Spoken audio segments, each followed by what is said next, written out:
Howdy folks, this is BelGeode.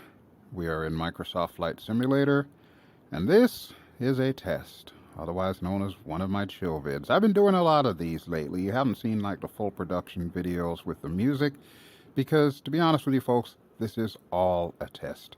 And apologies for the delay in getting Flight Simulator videos out to you. To be honest, it's been a bit frustrating, shall we say. One of the key things that I try to do on this channel, I want to show you the VR perspective. Now, sometimes I get comments saying, well, what's the point of making a VR video? Well, I kind of want to show it to you from my point of view, just how cool it looks. Does it look exactly like I am seeing inside the VR headset? No, because I've got the depth perception by having both eyes calculated in a way where I can tell just how deep, say, this taxi light is compared to where the helicopter is. But the biggest problem that all of us VR content creators have is how to portray the flight sim, any flight sim, in particular this one, in a way where it's actually smooth enough for you all, the viewing audience, to watch. That's why all of these videos that I've been putting out, I label as tests or chill vids. Basically, I'm not trying to get my blood pressure up trying to record this. Whatever happens, happens. Sometimes it's great, sometimes it's not. But with that having been said, let me first introduce the helicopter that we're going to be showing tonight. This is from, what is it, Got Friends, I believe. I always want to call them Get Good because you basically have to get good if you want to fly this helicopter. But this is the Mini-500, an absolutely cute bird that if I had the money for in real life, I most certainly would get. This thing is powered by the APU engine of a CH-47 Chinook, which, needless to say, that wins me over right there, because you know how I feel about the Chinook. I'm still waiting for one to come to Microsoft Flight Simulator, and we do have news that Eagle Dynamics will be bringing one to DCS World in 2 more weeks. Yeah. But this is what we're going to be showing off tonight, and we are in Fiji, in particular at Nadi International, I believe it is called. You should see the little pop-up below that tells you the ICAO code. I always do that every time. I've been coming to this island a few times because I kind of like the fact that the FPS is decent here and everything is default. And it does make a good testing ground, so to speak. So we're going to be flying from here to some of the littler islands offshore. And I do have a flight plan loaded up, even though we will not be using the tower or anything like that. But before we get to that, let me just explain really quick what I'm doing as far as this recording process. So I'm still recording using AMD Relive or AMD Adrenaline, whatever they're calling the software now. That is recording my second monitor, and my second monitor currently has OBS, Open Broadcaster Studio, full screen on that monitor. Now here's where things differ. What I'm using to hook that OBS is the OpenXR plugin, not the OpenVR. OpenVR works with SteamVR, but OpenXR will run natively with the Windows Mixed Reality software for the HP G-Verb G2, or G2. I can't speak anymore. So with the OpenXR plugin, it is catching everything that's going on here, and coupled with that, I also have the OpenXR toolkit running, which does have built-in image stabilization. So even though I am kind of bobbing my head a little bit as I talk, it shouldn't be that noticeable on this video. So basically, we've scrapped the whole idea of using LVK, or the live vision kit that I've been using for the last few videos, because I noticed it seems to be hit or miss depending on where I am in the world, how much FPS I'm getting, so on and so forth. So that's why we are trying this tonight as a test. So OpenXR, I will pop up a little pop-up right now to tell you exactly what my settings are for the OpenXR toolkit. I will say this, the image smoothing is set to 100, or I guess technically it's minus 100. But with all that having been said, now you know how I am doing this, and hopefully this video is coming out great. I can't tell. I'm in the headset right now. I won't know until I go to edit this thing. And as you know, chill videos have very little editing. What you see is what you get, for better or worse. All right, back to the helicopter. So, as always, we like to take a look at the various views, and I have made some tweaks to the cameras.cfg file that I need to make the developers aware of, because the way they had some things laid out was not ideal. First off, the pilot seat view was tilted down by about 15 degrees. I straightened that out to 0 because in VR we always want to have our initial PBH set to 0, 0, 0. Any developers watching, take note of this. It's best for you to have like a VR section in your cameras.cfg file. Make sure your initial PBH is set to 0, 0, 0. That is where VR users need to have it in order for us to appear like we're sitting straight up. If you leave it at -15, 0, 0, it's going to look like we're sitting like this, tipped forward, which is just unnatural. Imagine if you were forced into a seat that was always leaning forward. That's what it feels like in VR. That's why we need to have that. Okay, that out of the way. I also moved around some of the external static cams, so let's take a look at that. All right, this one I left alone. This is your standard behind the bird camera, so you can see the tail rotor here. This is one of the many liveries that we have. It's kind of like a digital zebra, I guess. I don't know. I just thought it was fun looking, so that's why we're using it.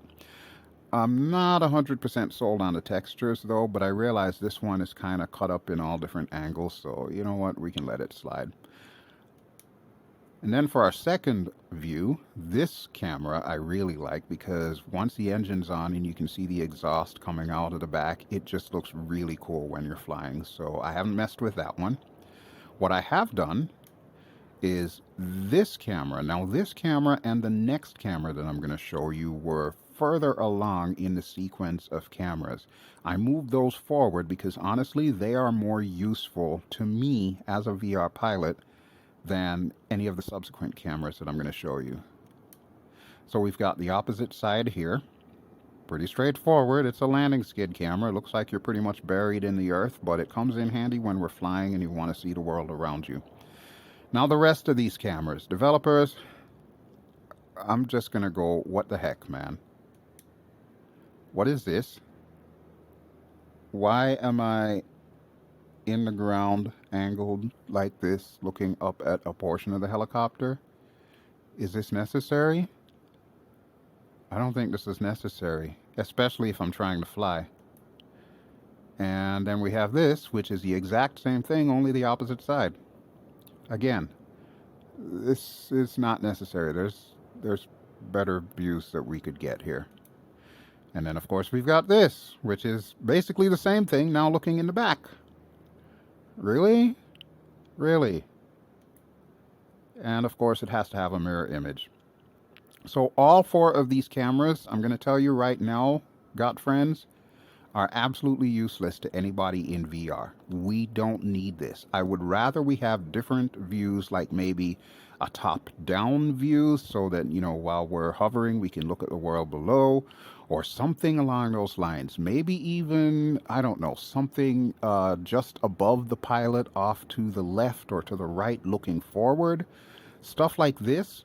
Let's put it this way. Since this helicopter has no autopilot, I can't fly looking at this view. It's a physical impossibility. I would literally need to turn around in my seat like I'm doing right now. Yeah, that's just not going to work. And you can see what that looks like on a camera too, because now my head is crooked. Yeah, I don't like these views at all. These are unnecessary. They might look good for screenshots or, you know, publicity photos or whatnot if you want to tease the bird. But practically, no. No, take these out, please. And then there's this camera, which is great in theory, but why do I need to be this far back and in front of the helicopter? I don't get it. I don't get it. I would rather have something at least behind the helicopter. If you're going to give me something this far back, give me something behind the helicopter, not facing towards the helicopter. But that's just me. That's my personal thing, I guess you would say. And especially since I can't move this camera, it is a static camera. Yeah. All right, but that's all the complaints that I have for this helicopter. And it really is all the complaints that I have for this helicopter, because otherwise this thing is a gem. let's hop inside. I'll start her up and show you. We're going to leave it on this camera, by the way, because honestly, this one's my favorite. Okay, so now we are indoors, and as you can see, we've got doors on either side. This one is open, so let's see if we can close it real quick here. Love the little noise. That is awesome. There's not much to this bird, which is why I say if I had the money in real life, I would love to fly something like this. It seems pretty simple. Of course, it's a helicopter. You know what that means. There is nothing pretty simple about a helicopter. But as far as helicopters go, this one's not bad. It seems like, to me at least, I could probably pull something like this off in real life. And that's generally how I try to judge whatever it is that I'm flying in Flight Sim. Could I possibly fly it in real life? Now, bear in mind, I don't do airliners, so you're never going to see that on this channel. But there was a time when I was in charge of a virtual airline, US Airways Virtual, way back in the day. And yeah, just like a lot of other people, I went through the whole, hey, if the pilot was disabled, could I actually fly the aircraft myself? And I thought I was pretty good. I was using PMDG, I was using Wilco, Field Air, and all of that kind of stuff. But you know what? Realistically speaking, if I were in that position, I will tell you right now, there is no way in hell that I could fly an airliner safely if the pilot and co-pilot were dead. Something like this, however, heck yeah, all day long. All day long. I'll figure it out. I will figure it out. Speaking of which, I'm going to walk you through the process of turning this on, and it's real easy. First thing we need is battery and alternator. So there we go. We got both of those on. We also have a nifty little iPad here that doubles as a GPS. Now, I haven't even gotten into all the nuts and bolts of this thing. The most important thing for me is just that, the map, because that tells me where we are, where we're going. That's all I need to know. As long as I can see the magenta line, I'm a happy cat. All right, you can see we got our transponder. It's already squawking 7000 on alt. And you can see our radios are already on. But let's go ahead and get some lights on. So the light switches are the ones with little red tips there. So we got our nav lights on. You can see them on the skids. Little green light there. Little red light there. Looking good, looking good. Let's get our beacon on. Okay, beacon should be flashing now. And we also have panel lights. So we can turn that on. And I think the panel lights really in this bird is just like a little overhead grime light thing. I don't know that there is an actual panel light. Well, I guess there kind of is. You see these in the corner there. I think those are that. But I think in the real bird there is also like a little grime light that you can get. Okay, now to start it, real simple, like ridiculously simple. All we need to do, we need to make sure that our fuel valve is open. You'll see it says opened. We need to make sure our fuel pump is on. Right now it's off. Now it's on. You can already see we've got roughly about 70% gas in the tanks. So we're good to go. And the rotor brake is off. That is always important. I'm sure you remember the MD-500's checklist. How many times they tell you, hey, rotor brake, silly. So yeah, we got that off. We're good to go. And then to start it, you'll notice on the cyclic here, we've got two buttons. We've got red and green. That will turn you off. This will turn you on. And that's it. That is literally it. All we need to do now is just wait for everything to spool up. So the nifty little Chinook APU engine in the back of this thing is doing its thing. And of course, we will watch the gauges on this side here, just to make sure that everything starts coming up and goes into the green. The governor will automatically kick in, even though there is a governor switch on the collective here. It doesn't work. It's inoperative. And I think a lot of that has to do with Asobo. We're still waiting for Asobo to actually get on the ball and give us the helicopter updates to fix all of that stuff. Supposedly, that's coming in Sim Update 12, so you can expect that, I believe, sometime in March. It is February currently as I'm recording this. Okay, but that's it. That is literally it. We're done. We're ready to go. All we need to do now is just turn on our landing lights. There we go. And it looks like we need to take off to the south, so we can do that. Now I will forewarn you, this bird is very squirrely. Very squirrely. You think the MD500 is squirrely. Wait till we get into a Mini-500. We're going to need a little bit of back cyclic. We're going to need a little bit of left pedal, depending on how much collective we pull, but we will find out momentarily as I attempt to turn around. So here we go. Collective is coming up. Collective is about 50%. It's about 60%. We should start getting light on the skids. Yep. Cyclic is coming back a little. And we'll give it a little bit of left pedal to compensate as I pull the collective up. We are in ground effect hover. And I'm just going to rotate us around here really quick. Okay, so it looks like we need to take off in that direction. Since we're going to be disobeying all the air traffic rules, we're just going to head out to the nearest runway entrance and just head south. Let's go to the outside view while we do this, so that way I'll make sure I'm not like knocking any planes.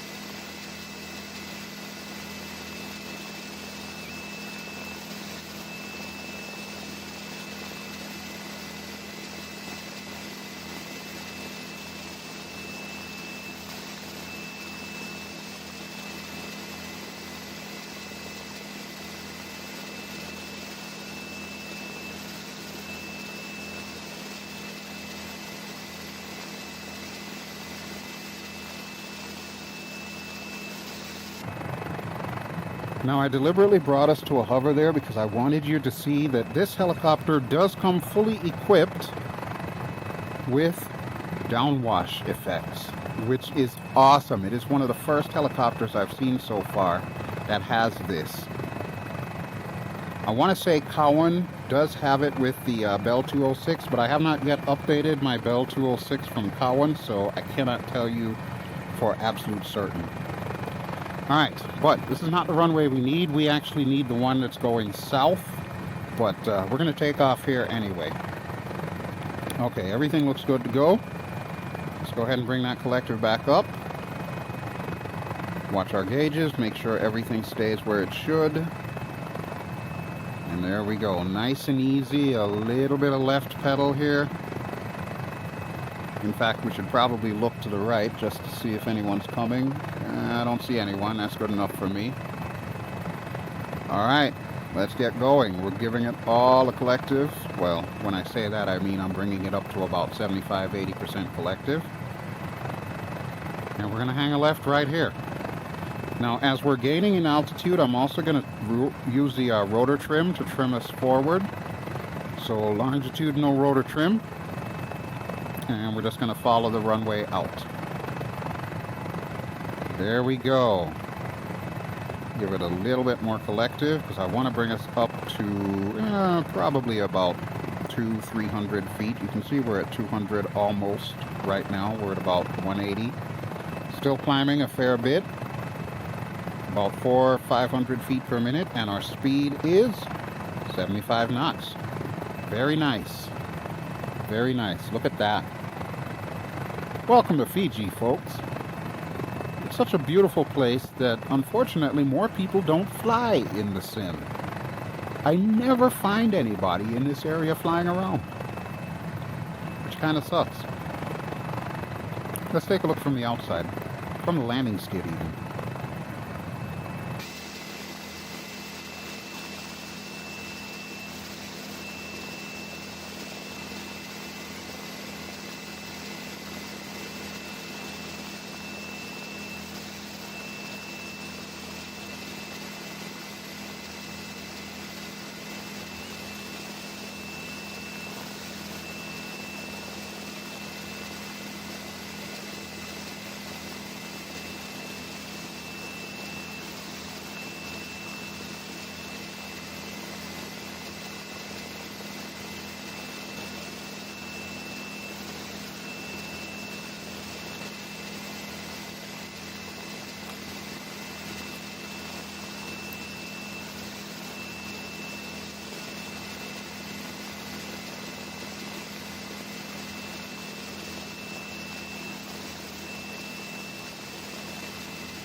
I love it.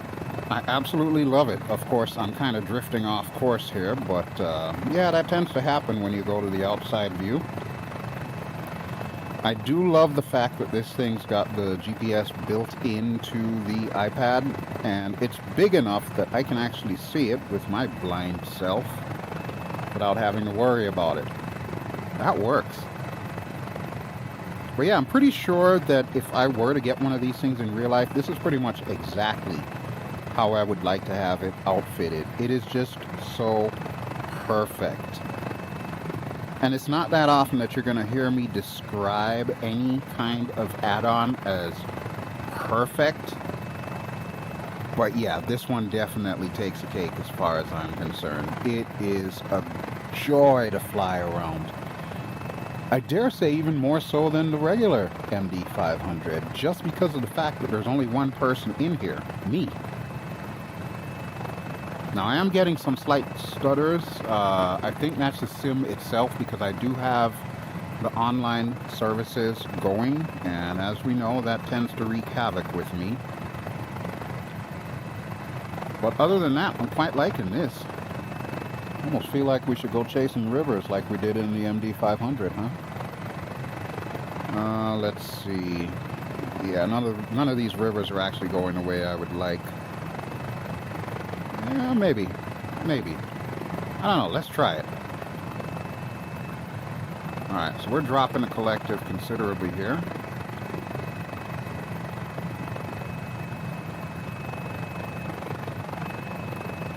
I'm going to trim us back just a touch here so we're not over speeding. You can see we're already up to, what is that, almost 110 knots.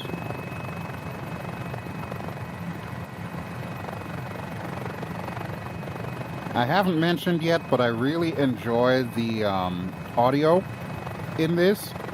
It really gives you the sense that, you know, you are either over or under speeding. And I love that. I absolutely love that about this thing. You can really tell just by listening to the helicopter whether or not she's having a fun time. And I do notice we're getting more and more of these little micro stutters, so yeah, I'm going to stick to the game plan here and try to avoid too much shenanigans today. We'll go back to the outside view though, now that I know which way we're heading.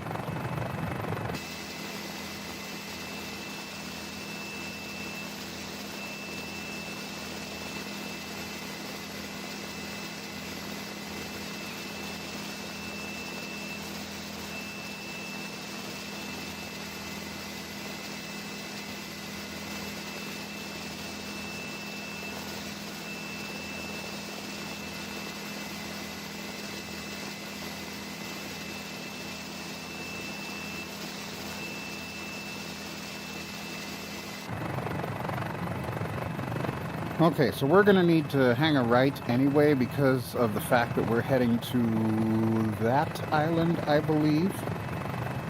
We're still running into these little stutters. My apologies, folks. Like I said, all of this stuff is staying in the video. It is what it is. Alright, here's my first waypoint. I believe this is an MDB, if I'm not too mistaken, that we're going close to. But yeah, I wanted to use that as my guide here. And we're just about at 400 feet. I wonder if I can bring her down to like one of these confined areas. Might be an interesting test. Yeah, you know what? Let's try that. Alright, we'll get the rotor trim release on, drop the collective, and let's pick a spot, any spot. How about this little circular field just to the right of us here? Let's bring her in. Gotta watch that RPM. The governor's probably working hard to keep us where we need to be. Alright, coming down at 400 feet per minute. Forward airspeed is about 20, so we're in that zone now where we need to watch our vertical speed. Oh yeah, this is nice. This feels very nice. And let's pull her to a stop. A little bit of left pedal. Come on, baby, stop. There's a good girl. Okay, and drop it like it's hot. Not too shabby at all. And I love how the dust effect disappears after a little while. That is awesome. Let's do the little cinematic thing outside.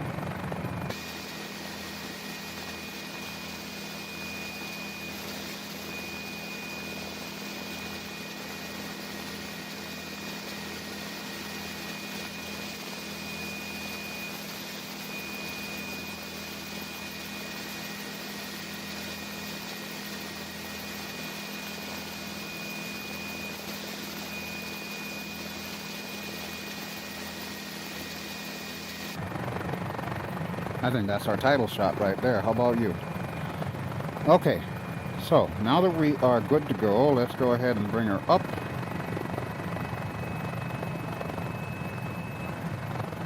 I'm just pulling the collective up and giving her a little bit of left pedal so that way we point in the correct direction. And I'm easing the back pressure on the cyclic as I add more collective. I don't want to go much higher than about 80% collective. I think bad things start to happen once you do that.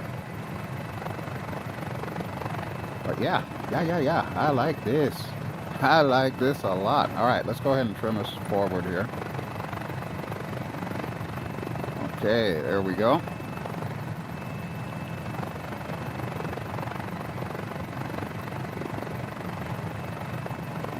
Trying to center the cyclic right now and try to get us going mostly level.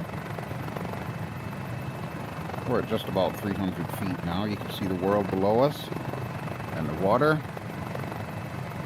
Yeah, I'm liking this. Okay, now I'm going to do something dangerous. I'm taking one hand off the collective and I'm going to zoom this out a bit.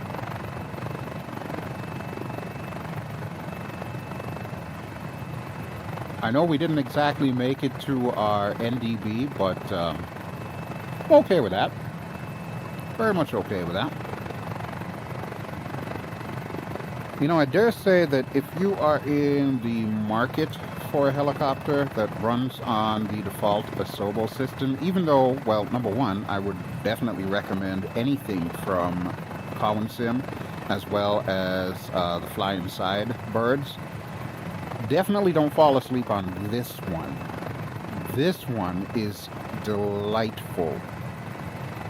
Like I said, it's easy enough so that you can, pick up the basics. Although if you are brand spanking new to helicopters, my suggestion would be first learn the default helicopters, in particular the Cabri. I think the Cabri is going to help you more with this one. And then if you decide you want to, graduate to the quote-unquote big boy helicopters, then you would get something like this. This is so worth it. This is really so worth it. I am in love with this bird. Look at that. Just cruising past the countryside with not a care in the world. Barely have my hand on the cyclic. My hand is completely off the collective because I have that set where I would like us. And we're just going to make a lazy right turn here as we head to that island. Now, I don't believe that island is our final destination, but it is definitely along the way.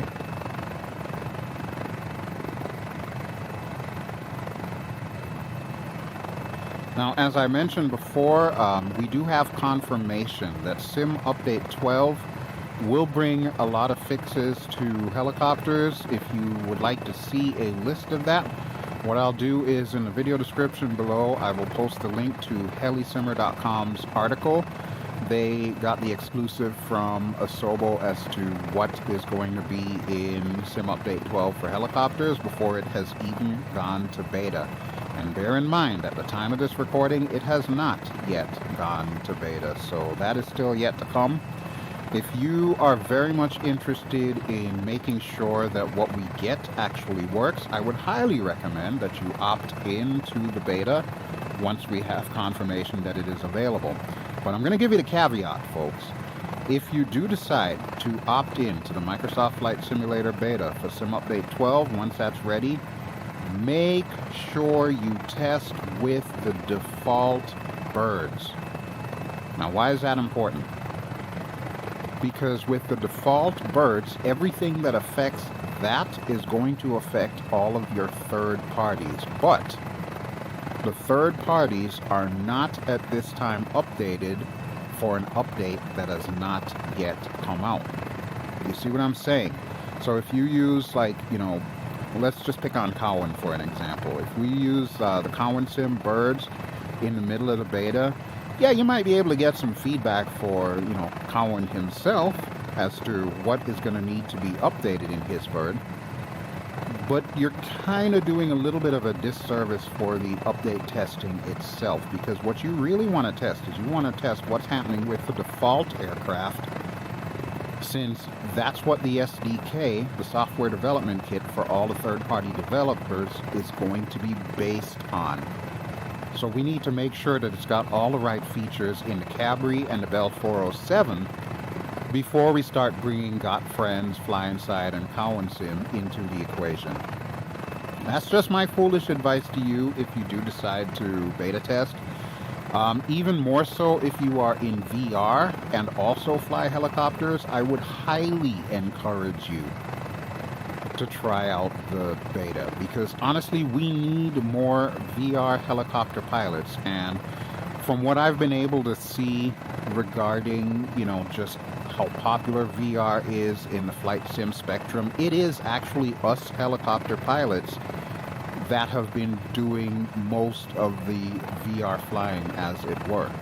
More so than airliner pilots or, you know, general GA pilots. I find that the niche within the niche, the most loyal to VR, as it were, do end up being the helicopter pilots. So, guys and gals, again, I highly would recommend go ahead and try out the beta once it's available, and more importantly, make sure you're giving feedback to Asobo about what can be improved in the update, specifically with the update, but also make sure that you let them know if there are any problems that you're running into while flying in VR. Oh, that just looks so beautiful. Alright, I'm off my soapbox, folks. I seem to use these chill vids as soapbox vids as well, so my bad. Sorry, not sorry. But, you know, it is what it is, as I always like to say. Alright, we've been flying for a little while here, folks, and I don't know about you, but I did not come here to do any kind of long-distance cross-country. I just picked 2 points that I wanted to fly to and put some waypoints in the middle. So, rather than go to my final destination, which is technically the next island over, why don't we fly around here a little bit? I'm not going to say do some shenanigans, but you know that kind of comes with the territory whenever you're watching this channel. All my flights are shenanigans. But we've got a nice little airstrip down here below us, so I'm saying we use that as our final destination, and in the meantime, we'll hit the deck and check out this little island here close to Fiji. Let's go to the outside view to start things off.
Alrighty folks, I don't know about you, but I would say we have had enough fun and frivolity for one day. So let's see if we can find this little airstrip that I saw earlier.